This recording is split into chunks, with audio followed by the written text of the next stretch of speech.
Hey everyone.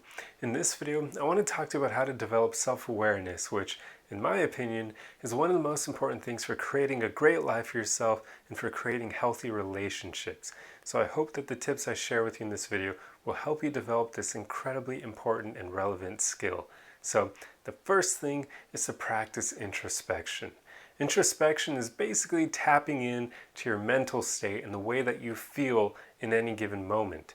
So this is something you want to practice as often as possible, where you basically, when you're going about your day, you want to think about and check in with yourself as often as possible. Just at random moments, think about, how am I feeling right now? What is my current mental state? Am I feeling happy? Am I feeling calm? Am I feeling sad? And then think about why you feel that way. What is it that got you to that mental state? Perhaps are you having a great day and that's why you feel happy? If you're feeling slightly sad, is it because something happened to you earlier in the day that triggered you to go in that emotional direction? You just want to think about why you feel the way that you feel so that you can start to have that self-awareness behind your emotional state in the first place. So basically, along with this, you want to kind of notice how your emotions affect you as well. So when you check in with yourself and you're feeling happy or you're feeling sad, how is that affecting you? Notice how it may kind of drive your actions.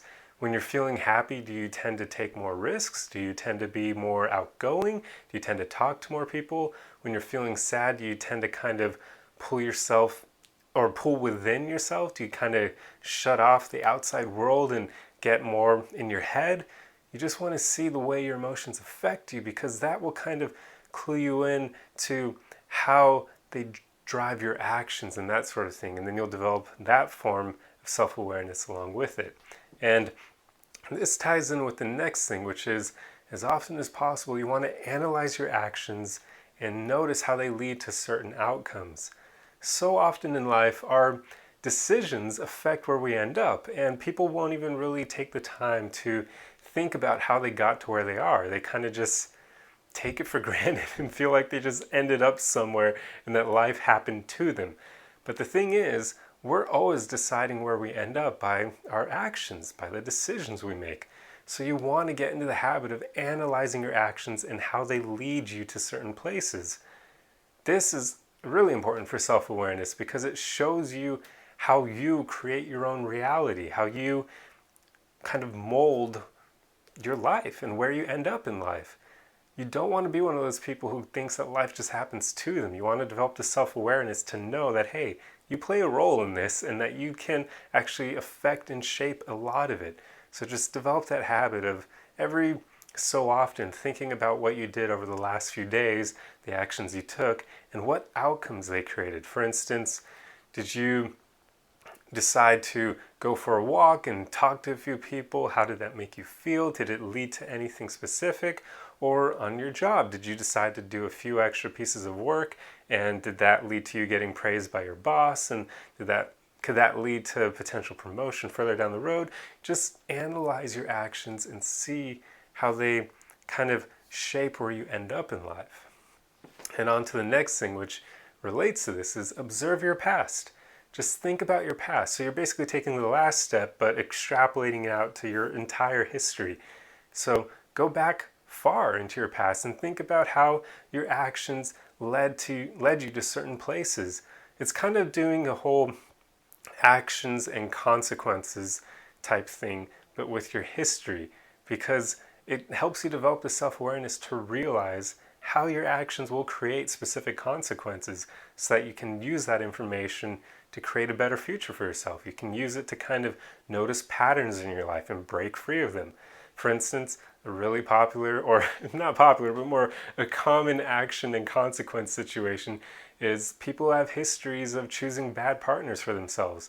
There's an action there. They decide to commit to someone who isn't great for them, and they probably notice that this person has tendencies that aren't good, and yet they decide to commit to that person, and it leads to a consequence where they end up getting hurt. Further down the road, they realize they wasted time with that person. They could have been with someone who's better for them if they only had the courage to leave that bad partner. So there you go. That's a huge, huge situation with your history of action and consequences, because that helps you develop the self-awareness to realize, hey, you chose that partner. That was you. Nobody forced you into it. So now going forward, you can notice those patterns and even kind of think about what were some of the red flags that person had that you can then use to pay attention to those red flags in other people going forward. So it's basically all about being like a detective for your own life and thinking about how your actions lead to specific outcomes so that you can basically create a better future for yourself by knowing what you did in the past and what did or didn't work, and just knowing that you created a lot of it. It's not just randomly happening to you. It's you shaping things by your decisions. And then one of the most important things, and the last tip I'll share with you, is get to know yourself. This is huge because a lot of self-awareness is how well you know yourself, how well you know your skill set, your qualities, your character traits, what makes you who you are, because that's really going to affect your actions and the decisions you make, which will affect the outcomes that you get and the consequences of your actions.